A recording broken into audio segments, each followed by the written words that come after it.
అనకాపల్లి జిల్లా చిడికాడ రావికవతం ప్రాంతంలో భారీగా గంజాయి పట్టివేత.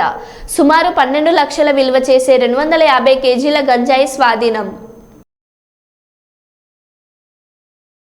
యాక్షన్ ప్లాన్ అగైన్స్ గాంజా పాటుగా మనం మొత్తం అనకాపల్లి డిస్ట్రిక్ట్లో కూడా గాంజా మీద నిఘా పెంచడం జరిగింది.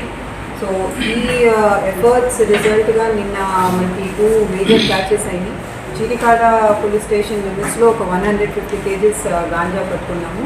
అట్లాగే రావికంతం పోలీస్ స్టేషన్ లిమిట్స్లో 96 కేజీస్ గాంజా ట్రాన్స్పోర్ట్ చేస్తూ పట్టుకుంటాం జరిగింది.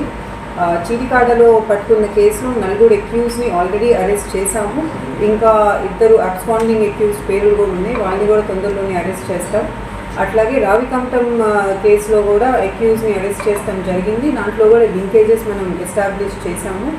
ఈ చిడికాడ కేసులో అక్యూజ్ అందరూ కూడా ఏఎస్ఆర్ డిస్ట్రిక్ట్కి సంబంధించిన వాళ్ళు 3 పాడేరు మండలం నుంచి ఉన్నారు, ఒకళ్ళేమో హుకుంపేట మండలం వాళ్ళు.